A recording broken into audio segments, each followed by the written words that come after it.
தெய்வம். உங்களுடைய வார்த்தை மூலமாய் எங்களோடு பேசுங்க. உங்களுடைய வார்த்தை மூலமாய் எங்களை உயிர்ப்பீங்க ஆண்டவரே என்று சொல்லுவோமா? நாங்கள் எல்லோரும் கண்களை மூடி ஆண்டவரிடத்திலே கேட்போம். இயேசப்பா எங்களோடு பேசுங்க, எங்களை உயிர்ப்பீங்க ஆண்டவரே, எங்களோடு நீங்க பேசுங்க, எங்களை ஆட்டி தேற்றுங்க, நாங்கள் என்ன செய்ய வேண்டும் என்று சொல்லி எங்களுக்கு கற்றுத்தாங்கன்னு சொல்லி கேட்போம். அன்பான தகப்பனே, இந்த நல்ல மத்தியான வேளையிலே மீண்டுமாய் ஒரு விசை உங்களை நோக்கி நாங்கள் பார்த்துக்கின்ற கிருபைகளுக்காய் ஸ்தோத்திரிக்கிறேன். நேற்றைய நாளில் இருந்தவர்கள் இந்த நாளில் இல்லை. ஆனாலும் எங்களுக்கு ஒரு வருடத்தை, ஒரு நாளை, ஒரு நிமிடத்தை இன்றைய ஆயுசு நாட்களிலே அப்பா நீங்க கூட்டி கொடுத்த கிருபைகளுக்காக நாங்கள் நன்றி என்று சொல்லுகிறோம். இந்த நாளில் பேசுவது நான் அல்ல, ஆவியானவர் என்னுடைய நாளிலே இருந்து நீங்க பேசும்படியாக நான் என்னை ஒப்புக்கொடுக்கிறேன். பரிசுத்த ஆவியானவர் முற்று முழுதாய் என்னுடைய சிந்தனைகள், பேச்சுக்கள் எல்லாவற்றையும் நீங்கள் ஆளுகை செய்யுங்க. கேட்டுக்கொண்டிருக்கிற ஒவ்வொரு பிள்ளைகளோடும் நீங்க பேசி அவர்களை ஆசீர்வதிக்கும்படியாக வல்லமுள்ள இயேசு கிறிஸ்துவின் நாமத்தினாலே என்னை தாழ்த்தி ஒப்பு கொடுத்து ஜெபிக்கிறேன். ஜீவனுள்ள நல்ல பிதாவே, ஆமென். ஆமென். அல்லேலூயா. இந்த நாட்களிலே நான் உங்களோடு கூட பங்கு என்று சொல்லி ஒரு வார்த்தையை கொண்டு வந்திருக்கிறேன். அதாவது தேவையான பங்கு என்ன என்று சொல்லி நாங்க பார்க்க போறோம். உலகத்திலே எத்தனையோ ஆயிரம் பங்குகள் உண்டு. பிசினஸ்ல பங்குண்டு, வீட்டிலே பங்குண்டு, சொத்துகளிலே பங்குண்டு, உறவுகளுக்குள்ளே பங்குண்டு, இப்படி எத்தனையோ பங்குகள் இந்த உலகத்திலே இருக்கிறது. ஆனால் ஆண்டவர் என்ன சொல்லி இருக்கிறார் என்று சொன்னால், என்ன தேவையானது என்று எங்களுக்குள்ளே இருக்கிற பங்கு என்ன என்பதை ஆண்டவர் எங்களுக்கு ஒரு வார்த்தை மூலமாய் சொல்லி இருக்கிறார். அதை வாசிப்போம். லூக்கா அதிகாரத்திலே 10வது அதிகாரம் 38 42 வரை நாங்கள் வாசிக்க போறோம். பின்பு அவர்கள் பிரயாணமாய் போகையில் ஒரு கிராமத்தில் பிரவேசித்தார். அங்கே மார்த்தாள் என்னும் பெயர் கொண்ட ஒரு ஸ்திரீ அவரை தன் வீட்டிலே ஏற்றுக்கொண்டார். அவளுக்கு மரியாள் எனப்பட்ட ஒரு சகோதரி இருந்தால். அவள் இயேசுவின் பாதத்தருகே உட்கார்ந்து அவருடைய வசனத்தை கேட்டுக்கொண்டிருந்தாள். மார்த்தாளோ பற்பல வேலைகளை செய்வதில் மிகவும் வருத்தமடைந்து அவரிடத்தில் வந்து, ஆண்டவரே, நான் தனியே வேலை செய்யும்படி என் சகோதரி என்னை விட்டு வந்திருக்கதை குறித்து உமக்கு கவலை இல்லையா? எனக்கு உதவி செய்யும்படி அவளுக்கு சொல்லும் என்றார். இயேசு அவளுக்கு விருத்தமாக, மார்த்தாளே, மார்த்தாளே, நீ அநேக காரியங்களை குறித்து கவலைப்பட்டுக் கொண்டிருக்கிறாய், தேவையானது ஒன்றே. மரியாள் தன்னை விட்டடாத நல்ல பங்கை தெரிந்து கொண்டார் என்றார். ஆமென். உலகத்திலே இருக்கிற எங்கள் ஒவ்வொருவருக்கும் தேவையானது ஒன்று. மரியாள் தன்னை விட்டெடுபடாத நல்ல பங்கை தெரிந்து கொண்டாள் என்று சொல்லப்பட்டிருக்கிறது. எனவே நாங்கள் எத்தனையோ காரியங்களை நாங்கள் உலகத்திலே செய்கிறோம். ஆண்டவர் என்ன சொல்லுகிறார்? மார்த்தாளே, மார்த்தாளே, நீ அநேக காரியங்களை குறித்து நீ கவலைப்படுகிறாய். மார்த்தாள் என்ன செய்தால்? பற்பல வேலைகளை செய்வதில் மிகவும் வருத்தம் அடைந்து ஆண்டவரிடத்துல வந்து கம்ப்ளைண்ட் பண்றார். எப்படி? என்னுடைய சகோதரி என்னை விட்டு வந்து உங்களுடைய பாதத்திலே உங்களுடைய வார்த்தையை கேட்டுக்கொண்டிருக்கிறது குறித்து உங்களுக்கு அக்கறை இல்லையா, கவலை இல்லையா என்று சொல்லி எனக்கு உதவி செய்யும்படி அவளுக்கு சொல்லும் என்று சொல்லி மரியாளுக்கு சொல்லும்படி மார்த்தாள் சொல்லுகிறார். ஆனா மார்த்தாளிடத்திலே நாங்கள் மார்த்தாளிடத்திலே குறை சொல்ல முடியாது. என்னன்னு சொன்னால், ஆண்டவராகிய இயேசு கிறிஸ்து அவருடைய வீட்டுக்கு போயிருக்கிறார். அவருக்கு உணவு கொடுக்க வேண்டும், உபசரிக்க வேண்டும் என்ற ஒரே ஒரு நோக்கத்தில தான் மார்த்தாள் என்ன செய்கிறாள்? பற்பல வேலைகளை செய்கிறாள்.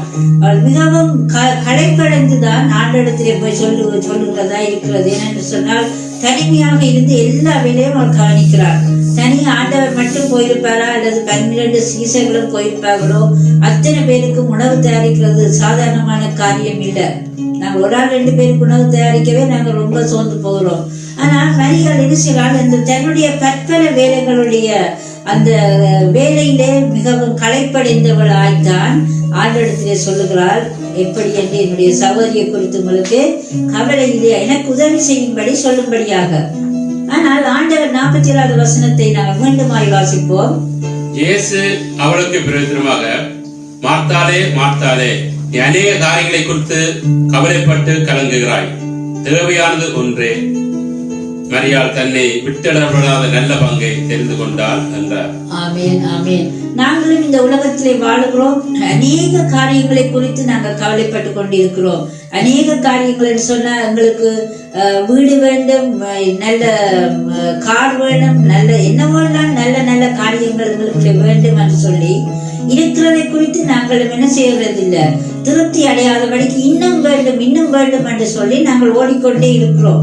எங்களுடைய கவலை எல்லாம் உலகத்தை குறித்த கவலைகள், லௌகீக கவலைகள், குடும்பத்தை குறித்த கவலைகள், பிள்ளைகளை குறித்த கவலைகள், இப்படியாகத்தான் நாங்கள் கவலைப்பட்டு இருக்கிறோமே தவிர எங்களுடைய வாழ்க்கையிலே நாங்கள் ஆண்டவர் ஆகிய கடவுள் எங்களுக்கு பங்காய் இருக்கிறார், அவர் எங்களுடைய சுதந்திரமாய் இருக்கிறார் என்ற கவலை எங்களிடத்திலே இல்லை. அது மாத்திரமல்ல, நாங்கள் இந்த நாளிலே இருக்கிறோம், நாங்கள் மரித்து விட்டால் நாங்கள் எங்கு போவோம் என்று சொல்லி கூட நாங்கள் கவலைப்படுகிறது இல்லை. ஆனால் இங்கே ஆண்டவர் சொல்லுகிற ஒரே ஒரு காரியம், மரியாள் தன்னை விட்டு எடுபடாத நல்ல பங்கை தெரிந்து கொண்டாள் என்று சொன்னால் ஆண்டவரிடத்திலே, அவருடைய சமூகத்திலே, அவருடைய பாதத்திலே, அவருடைய வார்த்தைகளை கேட்டுக்கொண்டு இருக்கிற பங்கை தெரிந்து கொண்டாள் என்று ஆண்டவர் சொல்லுகிறார். நாங்கள் இந்த நாட்களிலே என்ன பங்கை தெரிந்து கொண்டிருக்கிறோம்? வேதத்திலே அநேக பங்குகள் உண்டு. நாங்கள் அதில் ஒரு சில பங்குகளை குறித்து பார்க்க போகிறோம். நாங்கள் வாசிப்போம். எபிரேயர் அதிகாரத்திலே 3வது அதிகாரம் 14வது வசனம். நாம் ஆரம்பத்திலே கொண்ட நம்பிக்கையை முடிவறிந்த உறுதியாய் பற்றி கொண்டிருப்போமாக கிறிஸ்துவிடத்தில் பங்குள்ளவர்களாய் இருப்போம். நாங்கள் யாரிடத்திலே பங்குள்ளவர்களாய் இருக்க வேண்டுமா? முடிவு பரியந்தம் உறுதியாய் நாங்கள் ஆண்டவராகிய இயேசு கிறிஸ்துவை பற்றி கொள்வதிலே நாங்கள் பங்குள்ளவர்களாய் நாங்கள் காணப்பட வேண்டும். ஆரம்பத்திலே நாங்கள் எவ்வளவோ காரியங்களை நாங்கள் பங்கு என்று சொல்லி நாங்கள் நினைத்திருந்தாலும் எங்களை ஆண்டவராகிய இயேசு கிறிஸ்துவோடு உறுதியோடு அவரை பற்றி கொண்டிருக்கிற பங்கு எங்களுக்குள்ள இருக்குமாயிருந்தால் நாங்கள் அசைக்கப்பட மாட்டோம். எங்களுடைய பங்கு இயேசு கிறிஸ்துவோடு இருக்குமாயிருந்தால் நாங்கள் இதை குறித்து நாங்கள் பயப்படவே தேவையில்லை. இன்னொரு வசனத்தை வாசிப்போம். எபிரேயர் 12:10வது வசனம். அவர்கள் தங்களுக்கு நலமென்று தோன்றினபடி கொஞ்ச காலம் சித்தித்தார்கள். இவரோ தம்முடைய பரிசுத்தத்துக்கு நாம் பங்குள்ளராகும் பொருட்டு தம்முடைய பிரசனத்துக்காகவே நம்மை சிருஷ்டிக்கிறார். இங்க நாங்க பார்க்கிறோம் எத்தனையோ காரியங்களை நாங்கள் ஆண்டவர் எங்களுக்கு சொல்லிக் கொடுத்திருக்கிறார். அதாவது சிச்சிக்கிறார் என்று சொன்னால் ஆண்டவர் எங்களை அடிக்கிறது இல்லை, அவருடைய வார்த்தையினாலே எங்களை அவர் போதிக்கிறவராயிருக்கிறார், உபதேசங்களை சொல்லுகிறவராயிருக்கிறார். எனவே அவருடைய போதனைகளிலே நாங்கள் பங்குள்ளவர்களாய், நாங்கள் அவருடைய பங்குள்ளவர்களாய் பிரயோஜனம் உள்ளதாக ஆண்டவர் எங்களுக்கு வார்த்தைகளை சொல்லிக் கொண்டிருக்கிறார். எனவே இந்த நாட்களிலே நாங்கள் ஆண்டவருடைய வார்த்தைகளிலே நாங்கள் பங்குள்ளவர்களாய் காணப்பட வேண்டும். ஏனென்று சொன்னால் அவருடைய பரிசுத்தத்துக்கு எங்களை அவர் அழைத்திருக்கிறார். நான் பரிசுத்தராய் இருக்கிறது போல நீங்களும் எல்லாவற்றிலும் பரிசுத்தராய் இருக்கும்படி நான் உங்களை அழைத்திருக்கிறேன். எனவே அவருடைய பரிசுத்தத்திலே நாங்கள் பங்குள்ளவர்களாய் நாங்கள் காணப்பட வேண்டும். எனவே அவர் பிரயோஜனம் உள்ள காரியமாய் அவர் என்ன செய்கிறார்? தன்னுடைய வார்த்தைகளை எங்களுக்கு கொடுத்து அவர் எங்களை பங்குள்ளவர்களாக வச்சிருக்கிறார். இன்னொரு வசனத்தை பார்ப்போம். பிலிப்பியர் 1:7. என் கட்டுக்களாலும் நான் சுவிசேஷத்திற்காக உத்தரவு சொல்லி அதை திடப்படுத்தி வருகிறதினாலும் நீங்கள் அனைவரும் எனக்கு அளிக்கப்பட்ட கிருபையில் பங்குள்ளவர்களானதால். இங்க பார்க்கிறோம், கிருபையிலே நாங்கள் பங்குள்ளவர்களானதால் உங்களை என் இதயத்தில் தரித்துக் கொண்டிருக்கிறபடியினாலே உங்கள் எல்லோரையும் குறித்து நான் இப்படி நினைக்கிறது எனக்கு தகுதியாய் இருக்கிறது என்று சொல்லி இங்க பவுல் சொல்லுகிறார். எனவே நாங்கள் முதலாவது சொன்ன கிறிஸ்துவை பற்றுற விசுவாசம், அவருடைய கிறிஸ்துக்குள்ளே உறுதியாய் இருக்கிறதிலே பங்குள்ளவர்களாய் இருக்க வேண்டும். அடுத்தது அவருடைய கிருபையினாலே நாங்கள் கிருபையிலே பங்குள்ளவர்களாய் நாங்கள் இருக்க வேண்டும். எனவே நாங்கள் அடுத்தது பரிசுத்தத்திலே நாங்கள் பங்குள்ளவர்களாய் காணப்பட வேண்டும். அடுத்ததாக நாங்கள் இன்னொரு வசனத்தை வாசிப்போம். உபாகமம் 32:9.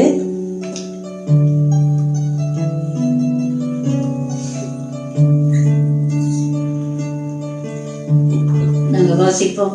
கர்த்தருடைய ஜனமே 9வது வசனம்.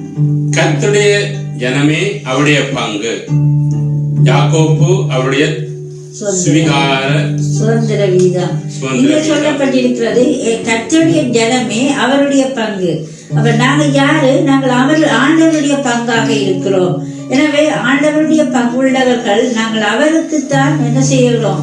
அவரோடு கூட நாங்கள் நடக்கிறது எங்களுடைய பங்கா இருக்கிறது. அவரோடு கூட ஜெபிக்கிறது, அவரோடு கூட உறவாடுகிறது, அவருடைய வார்த்தைகளை நாங்கள் கேட்பது, வாசிப்பது எங்களுடைய பங்கா இருக்கிறது. இன்னொரு வசனத்தை நாங்கள் வாசிப்போம். 1 சாமுவேல் 1:4-5 வாசிப்போம். அங்கே எல்கானா பலியிடும் நாளிலே அவன் தன் மனைவியாய பெருநாளுக்கும் அவருடைய எல்லா குமார்த்தியருக்கும் பங்கிட்டு கொடுப்பான். அந்நாளே சிநேகித்தபடினால் அவளுக்கு இரட்டிப்பான பங்கு கொடுப்பான். கர்த்தரோ அவள் கற்பத்தை அடைத்திருந்தார். இங்க பார்க்கிறோம் அந்நாளுக்கு இரட்டிப்பான பங்கை எல்கானா கொடுக்கிறானா. ஏனென்று சொன்னால் அவளை அநேகமாக நன்றாக இரட்டிப்பாக சிநேகித்தபடியால் பெண்ணினாலை விட இரட்டிப்பான ஒரு பங்கில அவள் அன்போடு பூந்திருக்கிறார் எல்கானா. எனவே இரட்டிப்பான பங்கை கொடுத்ததாக நாங்க பார்க்கிறோம். நாங்கள் இரட்டிப்பான பங்கு நாங்கள் யாரிலே நாங்கள் சிநேகிதமாய் இருக்கிறோம்? எங்களுடைய ஆண்டவராகிய இயேசு கிறிஸ்துவை நாங்கள் சிநேகிக்கிறோமா? அல்லது அவரை விட இரட்டிப்பான பங்காக வேறு காரியங்களிலே நாங்கள் சிநேகிக்கிறோமா? இங்கே இரட்டிப்பான பங்கு எங்கு கொடுக்கப்படுகிறது என்று சொன்னால் அநேக சிநேகிதம், அதாவது என்ன பேர், பெண்ணினாலை விட அந்நாளை சிநேகித்தபடியினால் அவளுக்கு இரட்டிப்பான பங்கு ஒரு மனிதன் கொடுப்பார் என்று சொன்னால் எல்லாவற்றுக்கும் மேலாக, உலகத்தில் இருக்கிற அத்தனைக்கும் மேலாக நாங்கள் ஆண்டவரை இரட்டிப்பாக நாங்கள் சிநேகிப்போமாயிருந்தால் எங்களுக்கு ஆண்டவர் இரட்டிப்பான பங்கை கொடுக்க வல்லமுள்ளவராக இருக்கிறார். எத்தனை பேர் விசுவாசிக்கிறீங்க? எனவே ஆண்டவரோடு கூட நாங்கள் நடக்கிற அந்த இரட்டிப்பான பங்கை ஆண்டவர் எங்களுக்கு கொடுக்க வேண்டும். இன்னொரு வசனம் வாசிப்போம். சங்கீதம் 16:5. தாவீது ராஜா என்ன சொல்லுகிறார்? கர்த்தரின் சுதந்திரமும் என் பாத்திரத்தின் பங்குமானவர், என் சுதந்திரத்தை தேவரீர் காப்பாற்றுகிறீர். ஆண்டவருடைய பங்கு தாவீது ராஜா என்ன சொல்லுகிறார்? கர்த்தரின் சுதந்திரமும் என் பாத்திரத்தின் பங்குமானவர். அவர் எங்களுடைய பங்காய் இருக்கிறார். அவருடைய பிள்ளைகளாகிய நாங்கள் அவருக்கு பங்குள்ளவர்களாய் நாங்கள் காணப்பட வேண்டும். இன்னொரு வசனத்தை வாசிப்போம். சங்கீதம் 73:26. என் மாம்சமும் என் இதயமும் மாண்டு போகிறது, தேவன் என்றென்றைக்கும் என் இதயத்தின் கண்மலையும் என் பங்குமாய் இருக்கிறார். ஆமென். எங்களுடைய மாம்சம், இதயம் எல்லாமே என்ன நடக்க போகிறது? மாண்டு போகும். ஆனால் ஆண்டவர் என்றென்றைக்கும் உங்களுடைய இதயத்தின் கண்மலையும் எங்கள் பங்குமாக இருக்கிறார். அல்லேலூயா. நாங்கள் ஆண்டவருடைய பிள்ளைகளாகிய நாங்கள் அவருடைய பங்காக, கண்மலையாக அவர் எங்களுக்கு இருக்கிறார். இன்னொரு வசனத்தை வாசிப்போம். சங்கீதம் 119:57. கர்த்தாவே நீரே என் பங்கு, நான் உமது வசனங்களை கைக்கொள்வேன் என்றேன். ஆமென். அங்கே தாவீது என்ன சொல்லுகிறார்? கர்த்தாவே நீரே என் பங்கு, நான் உமது வசனங்களை கைக்கொள்வேன் என்று சொல்லுகிறார். இன்னொரு வசனம் வாசிப்போம். சங்கீதம் 142:5. கர்த்தாவே உம்மை நோக்கி கூப்பிடுகிறேன், நீரே என் அடைக்கலமும் ஜீவனுள்ளோர் தேசத்திலே என் பங்குமாய் இருக்கிறீர் என்றேன். ஆமென். அவர் எங்கள் ஜீவனுள்ளோர் தேசத்திலே அவர் பங்காய் இருக்கிறேன் என்று சொல்லுகிறார். புலம்பல் 3:24 வாசிப்போம்.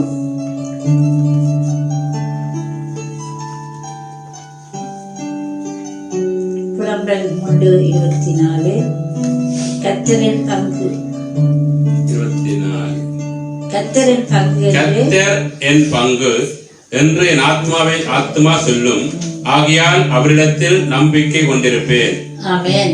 கர்த்தர் எங்களுடைய பங்கு என்று என் ஆத்துமா சொல்லும். எங்களுடைய ஆத்துமா சொல்ல வேண்டும், கர்த்தர் என்னுடைய பங்கு என்று சொல்ல வேண்டும். நாங்கள் நம்பிக்கையால் நாங்கள் அவரிலே இருக்க வேண்டும் என்று வேதம் சொல்லுகிறது.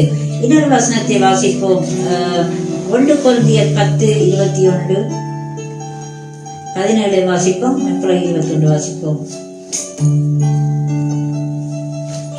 அந்த ஒரே அப்பத்தினாலே நாம் எல்லோரும் பங்கு பெறுகிறபடியினால் அநேகராய நாம் ஒரே அப்பமும் ஒரே சரீரமாய் இருக்கிறோம். ஆமென். 21 வாசிப்போம். நீங்கள் கர்த்தருடைய பாத்திரத்திலும் பேருடைய பாத்திரத்திலும் பானம் பண்ணக்கூடாதே. நீங்கள் கர்த்தருடைய போசன பந்திக்கும் பேருடைய போசன பந்திக்கும் பங்குள்ளவர்களாய் இருக்கக்கூடாதே. ஆமே. நீங்க பார்க்கிறோம், நாங்கள் கர்த்தருடைய பாத்திரத்திலே பானம் பண்ணுகிற நாங்கள் பேய்களுடைய பாத்திரத்தில பானம் பண்ணக்கூடாது. நாங்கள் கர்த்தருடைய போஜன பந்தியில நாங்கள் இருக்கிற நாங்கள் பேய்களுடைய போஜன பந்திக்கு பங்குள்ளவர்களாய் இருக்கக்கூடாது என்று சொல்லப்பட்டிருக்கிறது. நாங்கள் திரும்ப வாசிப்போம் 17வது வசனம். அந்த ஒரே அப்பத்தில் நாம் எல்லோரும் பங்கு பெறுகிறபடியால் அநேகரான நாம் ஒரே அப்பமும் ஒரே சரீரமுமாய் இருக்கிறோம். நாங்கள் யாருடைய பிள்ளைகளாய் இருக்கிறோம்? ஆண்டவராகிய இயேசு கிறிஸ்துடைய பிள்ளைகளாய் இருக்கிறோம். அவருடைய ஒரே அப்பத்திலே நாங்கள் எல்லோரும் பங்கு பெற்றுகிறோம். எனவே நாங்கள் அவருடைய ஒரே அப்பமாயும் ஒரே சரீரமாயும் இருக்கிற நாங்கள் அவருடைய பங்குள்ளவர்களாய் நாங்கள் இருக்கிறோம். எனவே நாங்கள் பேய்களுடைய பங்குகளாய் இல்ல, ஆண்டவராகிய இயேசு கிறிஸ்து எங்களுக்கு பங்குள்ளவராக எங்களை வைத்திருக்கிறார். ஆமென். இன்னொரு வசனம் வாசிப்போம். 1 பேதுரு 1:4. 2 பேதுரு 1:4. 2 பேதுரு 1:4 வசனம். இச்சையினால் உலகத்திலுண்டான கேட்டுக்கு தப்பி திவ்ய சுபாவத்திற்கு பங்குள்ளராகும் பொருட்டு மகா மேன்மையும் அருமையான வாக்குத்தத்தங்களும் அவைகளினால் நமக்கு அளிக்கப்பட்டிருக்கிறது. ஆமென். இங்க என்ன சொல்லப்பட்டிருக்கிறது? இந்த உலகத்திலே நாங்க வாழுகிறோம். உலகத்திலே இருக்கிற எல்லா காரியங்களிலும் இச்சையினாலே நாங்கள் என்ன செய்ய வேண்டும்? கேட்டுக்கு தப்பி என்று சொல்லப்பட்டிருக்கிறது. இந்த உலகத்திலே எல்லாமே கேடுள்ளதா இருக்கிறது. உலகம் பொல்லாங்கனுக்குள் அடங்கி இருக்கிறது. உலகத்திலே சாத்தான் தான் உலகத்தை ஆளுகிறவனாய் இருக்கிறான். அப்படியான உலகத்திலே நாங்கள் வாழுகிற நாங்கள் எல்லா விதமான நல்ல சுபாவத்துக்கு பங்குள்ளவர்களாக வேண்டும். அப்படி என்று சொன்னால் ஆண்டவராகிய இயேசு கிறிஸ்துவுடைய திவ்ய சுபாவத்துக்கு நாங்கள் பங்குள்ளவர்களாக இருக்கிறோம். எனவே மகா அருமையும் மேன்மையும் அருமையுமான வாக்குத்தத்தங்களும் எங்களுக்கு ஆண்டவர் கொடுக்கப்பட்டிருக்கிறார். எனவே நாங்கள் உலகத்திலே இருந்தாலும் நாங்கள் உலக சுபாவங்கள் எங்களுக்குள்ளே வராதபடி, உலகத்தின் இச்சைகள் எங்களுக்குள்ளே வராதபடிக்கு நாங்கள் கேடுகளுக்கு தப்பி ஆண்டவருடைய பிள்ளைகளாகிய நாங்கள் அவருடைய சுபாவத்துக்கு நாங்கள் பங்குள்ளவர்களாய் எங்களை அவர் அழைத்திருக்கிறார். அல்லேலூயா. இன்னும் ஒரு வசனத்தை வாசிப்போம். ரோமர் 15:27.